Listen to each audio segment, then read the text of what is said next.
Hi, y'all. I'm so excited about this episode because I think it's my first episode of this podcast that is all about sex. So I'm going to go ahead and give you a content warning that I am a little more explicit about sexual activities in this episode than I have been in the past. So if you have generally found my podcast to be like mostly PG rated, this one is not. So I'd put on your headphones. I'm so excited to share my thoughts with you on this topic, and so I'm not going to say anything else, but I really look forward to hearing what you all think. So,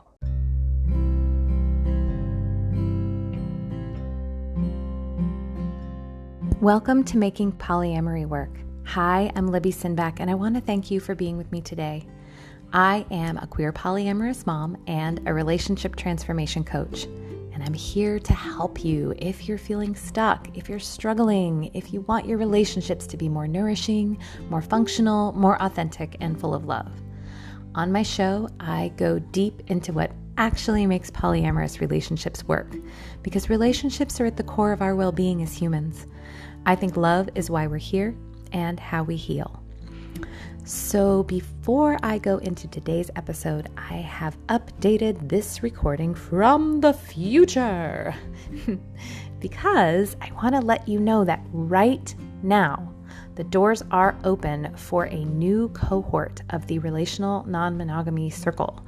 We are going to get started on November 7th. That is a Sunday. We're going to be meeting on Sunday afternoons all the way through until early March. The Relational Non-Monogamy Circle is my signature offering. It is so cool. It is a 4-month small group program where we go deep into many of the concepts I discuss on the podcast, as well as even more concepts that I only go into with my coaching clients. This is all of the best things that I have to offer distilled down into 16 weeks of awesomeness. It's designed so that you can learn, practice skills, receive hot seat coaching from me, as well as individualized support. And I approach things with a trauma-informed ecological lens. And what I mean by that is wherever you are, wherever you're coming from, you belong here, you matter, you deserve care and compassion, and we're all in this together. We're all connected. If you're interested and you want to learn more, you can check it all out and get all the details at relationalnonmonogamy.com. And so I encourage you, check it out. It's super awesome, and I am so excited to be offering this again. I offered it back in June with amazing results for all of the folks that joined, and I am so excited to offer it again. So really, check it out. You don't want to miss it. Okay, now I'm going to go into today's episode. Thanks for listening. So many years back, when I was first getting connected up to the polyamory community here in DC, I got invited to this party. Now, the hosts called it a snuggle party, and it ended up being this interesting hybrid between a cuddling party and something more than that. But it stopped short of being a sex party. And also, at that point, I had never been to a sex party or anything like that, and I was pretty nervous about that idea. So this felt like a good thing for me to try. The party began with an opening circle that everyone attending the party had to be present for. And there, the hosts went over the ground rules for how guests were supposed to interact with each other. The biggest rule was that everyone was required to ask for consent before anyone touched anyone else in any way, and to ask permission for every new kind of touch. Now, for some of you, this way of interacting might sound really familiar and normal to you. You might be the sort of person who, when you go see a friend, you might be like, "Do you want a hug?" But for me, that wasn't a thing that I did at that point. It was a radical departure from how I had thus far been taught to engage with other people's boundaries around touch. Now, I understood the concept of like getting permission for sex, but my understanding there was also pretty limited to, do you want to have sex? Yes or no? And that was about it.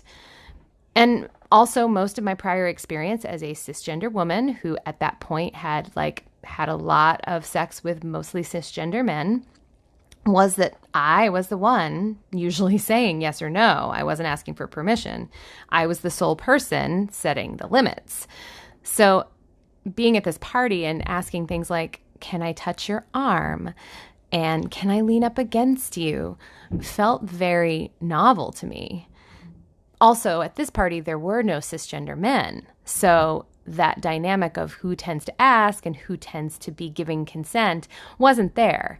And so there was a lot more opportunity for practice on both sides of it. The party turned out to be this amazing playground of sensual touch. I won't go into all of the things we did, but I remember most powerfully that we did a thing where we were trading four-handed massages, so two people massaging a third person. And because we were all giving and obtaining permission for all kinds of touch before we touched anybody, it felt really comfortable to do that, even though most of the attendees were people I'd just met. The rules made you worry less that you'd accidentally hurt someone or make them uncomfortable, press too hard, whatever, because you were checking on that before doing anything and then checking in throughout. And because nobody would be putting their hands on me before talking about what's okay and not okay, I could tell someone, hey, don't press too hard on my injured shoulder.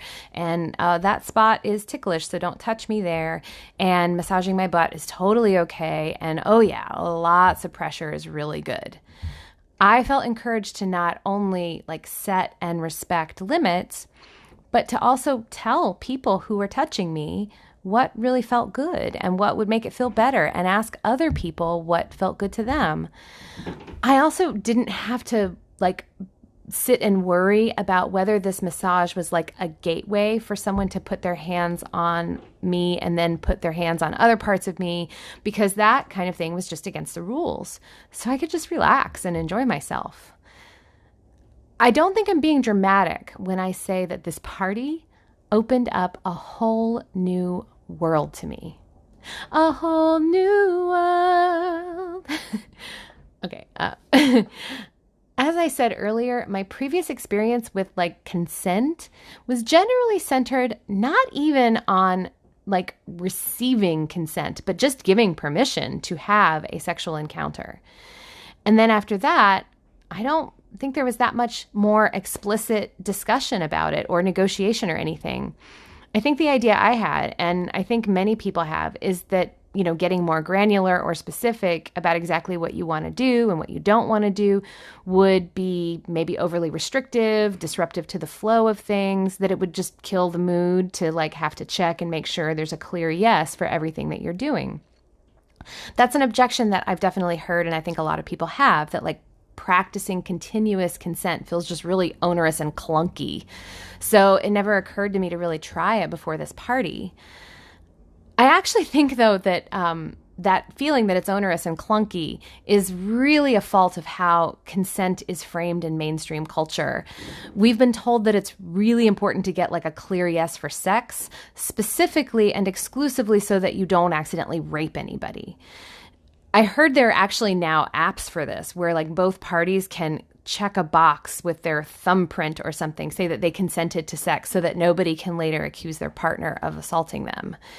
And I mean, when you put it like that, that kind of does kill the mood, but you are, I think, missing the point if you think that the purpose of having consent practices is just to cover your ass so that your partner doesn't press criminal charges against you. And also, I could go into why obtaining that kind of consent really leaves the door open for a lot of other deep harm that just happens to not be criminal, but that's for another episode. In my mind, the real point of giving and obtaining consent, of prioritizing getting a clear yes from someone before doing anything to them or with them, is so that they and you can be freely choosing the experiences that you're having, that you're creating together. And I mean, here's the thing about when you do that, when you are freely choosing the thing you're doing with someone and getting some input into what happens before it happens, wait for it, you guys, it increases the likelihood that the experience will be enjoyable, that will be pleasurable, and that the things that you don't want to have happen don't happen. I mean, it's not foolproof, but it's pretty good. Instead, what many of us have been taught to do is to just try things, see what happens, and then hope it all goes well. Fingers crossed. And you're kind of expected to develop this complicated algorithm in your head, like mapping out what is okay and isn't okay based on what you've been told by our culture that you can reasonably expect, what people generally have been up for in the past, what they seem to say they like, based on some nonverbal communication, based on some very gendered and stereotypical expectations, and then combine that with, your observed responses over time from, past people you've been with and maybe the person you're interacting with now, based on when you've tried to figure these things out and tried these things out. And if there's been no objections explicitly and the result has been generally nobody's complained, you assume that this thing you did and continue to do is okay and that you have ongoing permission to try it again until you're told not to. The result of that, in my experience, is pretty stressful. In my past life, it would leave me actually a bit paralyzed when something was actually happening to me during sex that I didn't like, because I was afraid to say anything, to be disruptive, to disrupt the flow, to cause things to stop, to get overly directive or upset or disappoint my partner or make them feel bad, that they'd messed up in some way. I don't want them to feel criticized. And this got to the point where I would sometimes turn down or just avoid a sexual encounter, not because I didn't want anything sexual with my partner, not because I didn't love them or think they were sexy or didn't have any sexual desire, but I just maybe wasn't in the mood for a certain thing. Maybe I wasn't up for penis and vagina sex, for instance. But, I think actually many heterosexual cisgender women who have sex with cisgender men believe that if sex is happening, that penis and vagina is just the expectation. So I would be like, well, I don't want to do that thing, so I'm going to avoid these other 5 things too. And I'm going to avoid actually being too cozy with my partner because I don't want them to even ask, because then I'm going to have to say no, or it's going to be so uncomfortable. So there's so much avoiding that would go on there. Does that sound familiar? I would also sometimes even, like I said, shut down or get uncomfortable with receiving any sensual touch, making out, or even cuddling with a partner because I would worry that it was just a lead-in to sex that I wasn't sure that I wanted.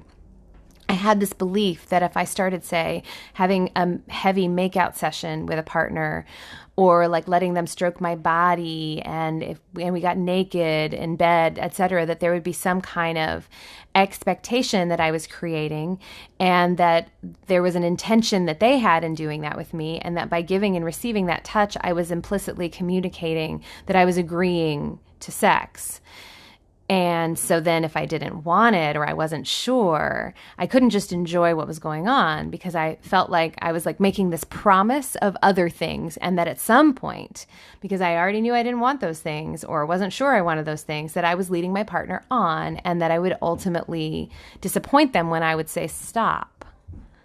Does that sound familiar? This can also work in reverse too. I mean, let's say I am super up for sex all the time. I am up for all the things, and I usually initiate sex. But then maybe one night I'm tired and I don't want to do all the things. Maybe I just want to cuddle or make out, or I'm not up for a particular sex act, like my knees hurt or something. But I'm worried that if I start, that I will be creating this expectation for a particular set of activities. And so maybe I just avoid any kind of physical affection or touch so that I don't end up leading my partner on. Or what if I just decide that I want to engage in one particular sex act, but I don't discuss it. But I'm in charge, I'm initiating, so I just do the one thing, but my partner's expecting me to do these 5 other things. And they're like, why didn't you want to do those things with me? And so that can lead to a lot of confusion and potential disconnection, maybe fear that, they're not desirable anymore or not sexy. I mean, this can lead to a lot of confusion if there's just a lot of unstated assumptions. So the game changer for me was just talking about what my partner and I wanted to do before we did anything. It seriously changed the whole thing for me. If I'm not sure I'm up for sex, but there are things I am sure I am up for, I can just tell my partner. And this has led me to being able to relax into the moment of what is happening, which honestly for me leads me to having more sex. And by sex, I mean like the broad range of what sex can be. It might not be penis and vagina sex. I might not even have an orgasm because I'm not always up for that. And in fact, I think there's some people, women and men and non-binary people, all different kinds of people, that feel a lot of pressure around having an orgasm and that being a necessary part of sex. And you might know in your body, just based on where your body is in that moment, that ain't going to happen tonight. And so you're worried, well, if I don't do that, then my partner's going to be disappointed. So I'm just not going to bother doing it at all. But instead you can say, hey, I just want some closeness, some sensual touch, some experiential sexiness, and I'm probably not going to come. And that's not what's going to happen, and I don't care. Like, just tell someone that and have a conversation ahead of time. And you can say, I'm not interested in penetration right now. I don't feel like having penis and vagina sex. What I feel like having is I want to go down on you and, have you fuck my mouth, and that would be really fun. What do you think? Are you up for that? Does that sound fun? And obviously this can go both ways. Like the example I'm presenting is like I'm telling someone else what I am and am not up for. But if you know what you're up for, but your partner is sort of sending mixed signals and you're not sure where they're at, you can just be like, hey, I'm really in the mood for some sexy times. I'd really love to do X, Y, and Z. Where are you on that right now? It can alleviate a lot of anxiety around whether they're into what you want to do or if they might just be going along because you want it. And that's because you've gotten confirmation from them about what you're doing before you do it. So you don't have to wonder, like, are they just doing this to make me happy? Or are they just doing this to like please me, to check a box? Is this maintenance sex? Whatever. You don't have to worry about that because you've talked to them about it. And to be clear, you don't have to like map out exactly what you're going to do step by step and then execute the plan perfectly. You can make room for following the energy and making adjustments as you go. I do encourage you, if this is new, to initially not push or test the limits that are set ahead of time. So like if someone says, hey, I am not up for anal this afternoon, don't like offer it mid-session. Even if they might be making some noises, like that might be something they want, like just lay off of it if they've said they don't, and just go with where the limits have been. At the same time, if you say, hey, I'm like up for these 3 things, and this is our goal for this session is to do these 3 things, and you only do 2 of them because after that you're done and you feel satisfied, that's great. And the plan was also still worth making. And of course, as you're playing with this, like you also might set a limit and then you might change your mind around it. I might say at the outset, tonight I am not up for getting out the strap on. But then as we get started, as we're making out, as we're fooling around, I start to go, oh, actually, no, that actually does sound really nice right now. Then, there's that shift and you can pivot and you can, go for it. And then if it's not working, you can say, hey, actually, I was wrong. This isn't fun anymore. Let's stop. And cool, you've established this way of talking to each other about it. So it's not like, oh, now the whole thing is over because this one thing we're not doing anymore. You have a lot more space, a lot more possibility. I mean, it's like being able to state, hey, here's what I'm up for specifically. Here's the energy that I have right now. Here's what I really don't want to do. And it doesn't mean that I don't want to do anything. I just don't want to do this other thing. And then being willing to talk about it, it just opens up so much possibility for your sex life and can lead you to having more sex because you're not cutting yourself off at the knees, and it also leads to better sex. And it can also just really help break up those patterns of avoidance because of unspoken expectations.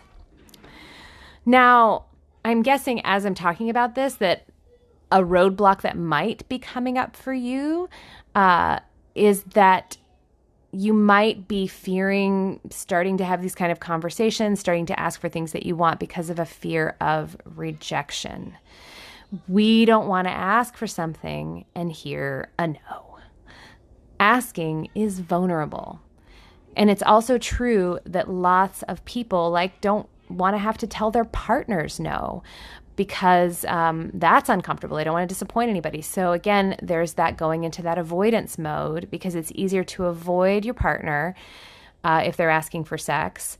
It's better to avoid them ever getting a chance to ask rather than have to turn them down. But I think that backfires. And often that avoidance can make a partner feel even more rejected and not less.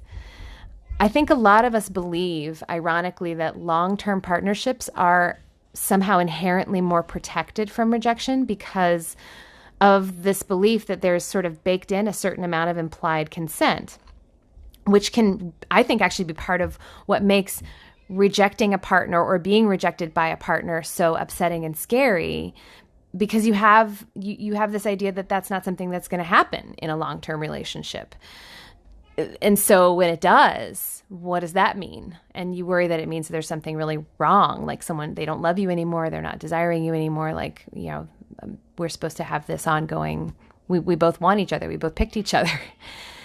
I also know that sometimes rejection, when it happens in a committed relationship, can be done in a harsh way. I think it can happen sometimes that maybe a partner will turn down sex, but not in a loving and compassionate and caring way, but instead maybe with some disgust or some annoyance, which will cause the other person to maybe go into a shame spiral around their desires. And that really sucks. And I think that happens because, again, because you've created this expectation of implied consent, when you're being asked for something that you don't want to do, you feel really bad about it. I think that's a reason why when people do turn down sex in a harsh way, it is coming from a place of actually wanting to please their partner and feeling like that's their job, and then being frustrated when they're being put in a position where they can't or they don't want to. So they get mad at their partner for even asking and making them have to say no. Having a partner with a lot of pain and discomfort around asserting boundaries can be a huge reason to also be afraid to ask them for anything, because it's just such a touchy point. So if this resonates with you and you have a hard time hearing no or saying no, there are things you can do that will make that easier so that you don't have to go into this avoidance, and so that you can find the freedom to start talking about what you want and what you don't want. So first, if you have a hard time saying no, and instead your thing is that you will avoid being asked, or maybe you get more forceful and resentful in your no because you're mad that someone even asked, your practice is to learn how to say no with some softness and with maybe a counter proposal. You can try saying something like, "Hey, honey, I love you so much, and I think you are the sexiest, most gorgeous human, and I wish that I had the energy for sex tonight, but I am tired. But I would love to make out and cuddle with you and then go to sleep. What do you think?" Seriously, sometimes that just giving that no with a level of reassurance, giving a little bit of sugar, helps the medicine go down. That's been my experience. If you have a hard time asking and then hearing no, there are two things that you can do. The first thing is you want to make sure that you practice creating a lot more safety for the other person to tell you no. I mean, really, it's kind of funny, but the more you kind of make friends with no and really just invite your partner to turn you down, that can help them really feel like there's no pressure. And then actually the way that they deliver no to you will feel better to you because it feels more collaborative. And then the other thing that can help is having a detachment from outcome and a deep love of your partner, setting boundaries with you and being wherever they are, and that is perfectly acceptable. That the answer has no bearing on who you are or how loved you are or how worthy you are. That you can hear no and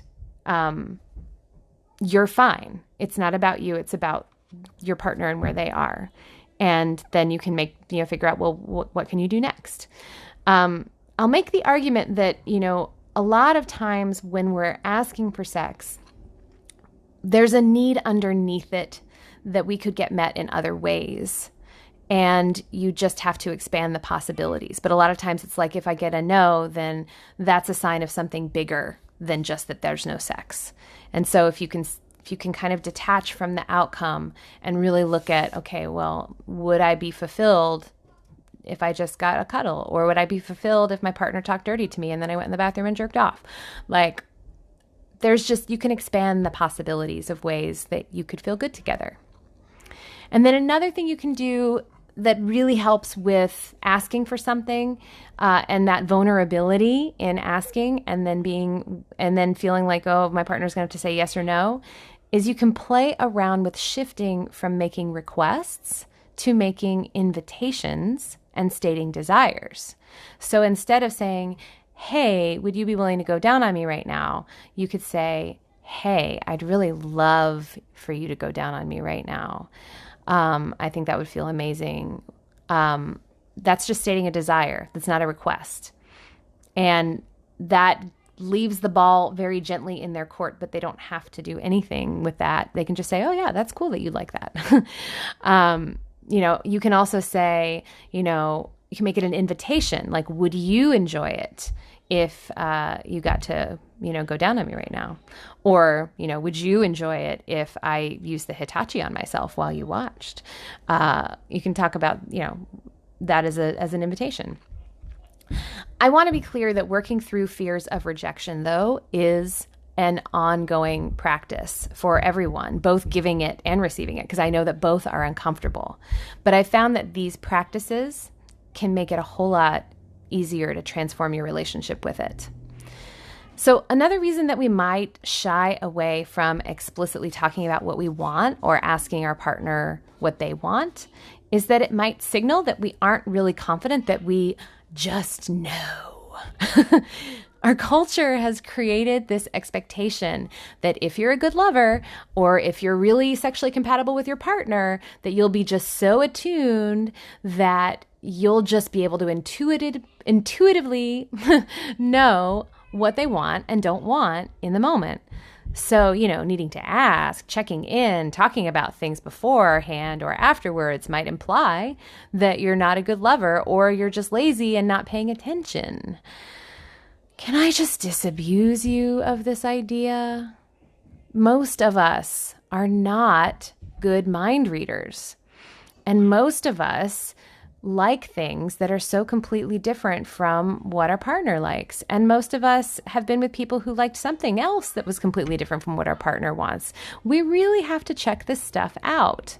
The way you get to that place of confidence with your partner and just know is by having lots of experience with them and getting lots of feedback and lots of verbal confirmation that what you read on your partner's face or in their body language or their sounds that they were making is what they were actually meaning to communicate.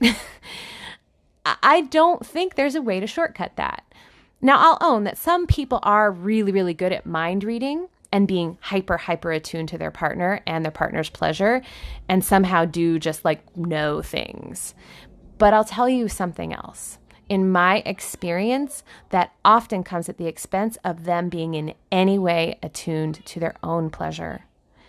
And also, when they do get it wrong, if their identity is so wrapped up on being so attuned and so great, they might not be able to hear it when they aren't hitting the mark, so to speak. So one of the things that I like to do to sort of help check on how things are going and how things are feeling is to do a sort of ongoing throughout the session, continuous check-in. And it's something that I also really like when my partners do. Now, again, it's very nice when someone initiates and says, oh yeah, that feels amazing. But sometimes they're in their own little world right there and they aren't thinking of you and letting you know. And so you still might want to know. And you don't have to do this in a way that takes the person out of their experience. You can say something like, hey, babe, it sounds like that you really like that. Am I right? Or you might even be playful about it and you say, would you like more of this right now? Or would you like me to flip you over? Oh, okay. Well, ask me nicely. Or you could, you could go with, is there somebody here who wants to be spanked right now? Okay, well, say it to me. Tell me,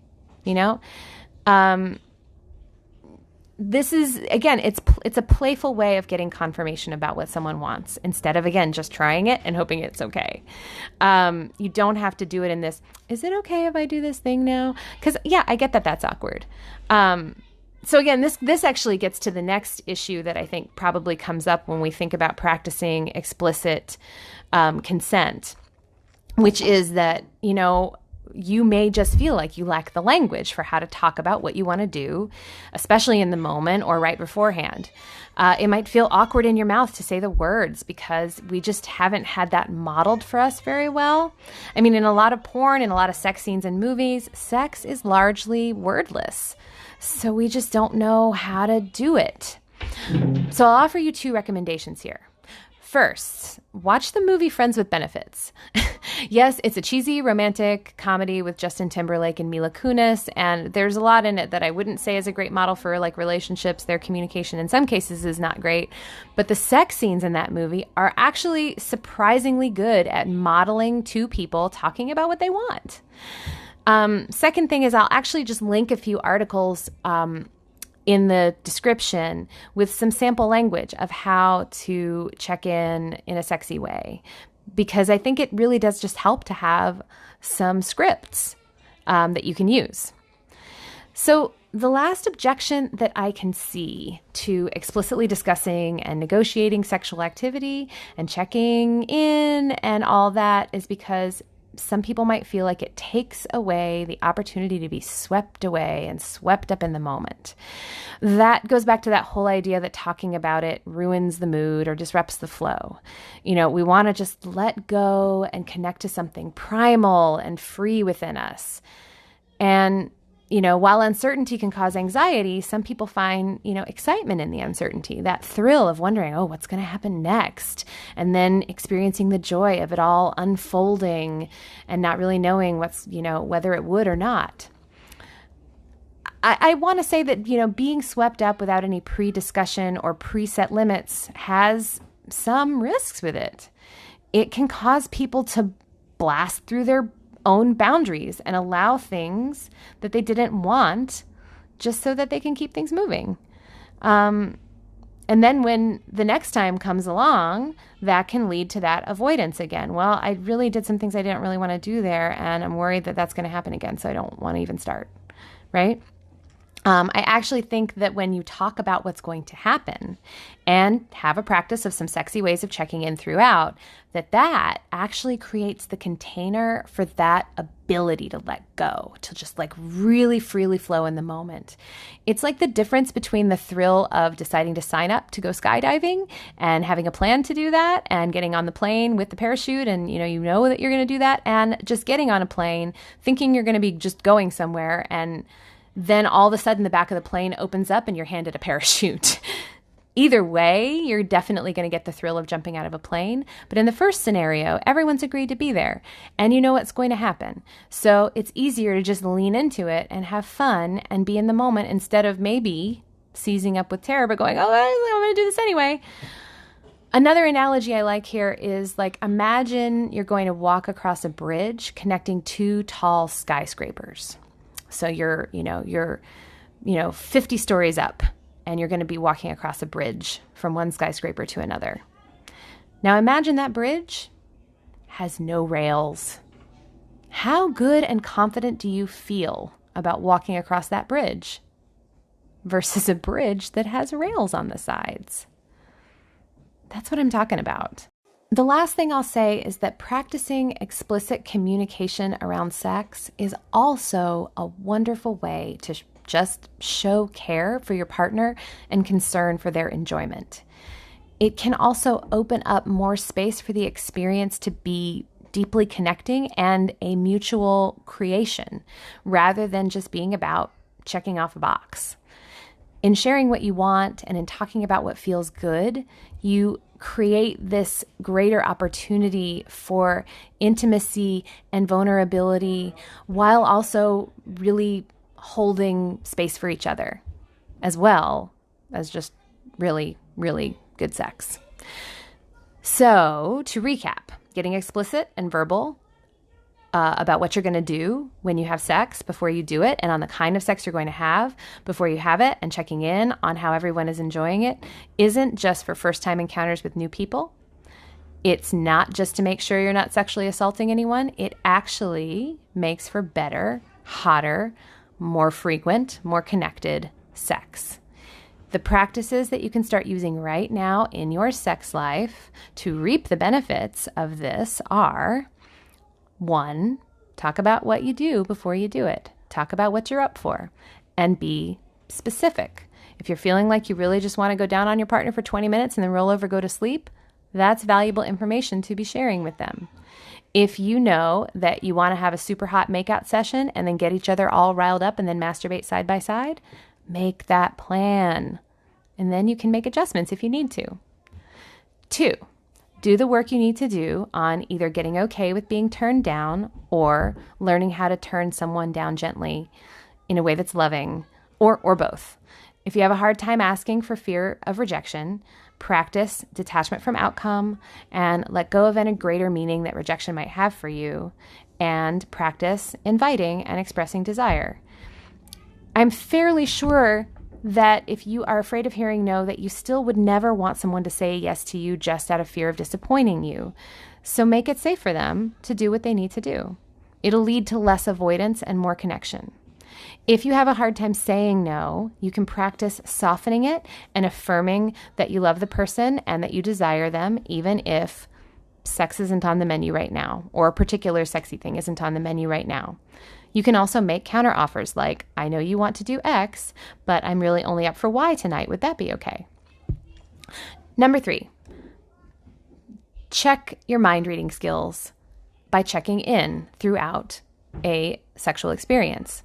If your partner has gone quiet or is making noise that you can't be sure what that means, you can just go see about that. Find out. You don't have to do this in a disorienting way that takes them out of the moment, which leads me to 4, get some resources that help you have this kind of conversation modeled for you so that it feels sexy, so that it feels comfortable, so that it flows, so that it doesn't feel like onerous and disruptive and clunky. And then you can practice doing it in a way that stays in the flow and keeps the sexy going. And the last one is number 5. Remember that you are creating a container so that you and your partner can let go and really fly away in the moment, and so that you both feel held. You feel held by the boundaries that you create together. A lot of people see boundaries as this limiting thing, and I want to reframe them as both freeing and caring. Okay, so obviously this wasn't one weird trick, but it was like 5 really not at all weird tricks. But it all comes down to the one trick, which is talking more about the sex you're having and making space to hear and say what you do and don't want to do and what your partner does and doesn't want to do. My experience is that having that practice makes sex better, hotter, and way more fun. For me, when I encountered this concept and started bringing it into my life, it just made everything a million times better. So I wanted to share it with you, and I hope you liked it. Now, go forth and have great sex. Or don't, and cuddle, or have a massage, or eat some really good ice cream together. I hope that these tools I've offered empower you to do any of those things or all of those things exactly the way you want with the people that you love.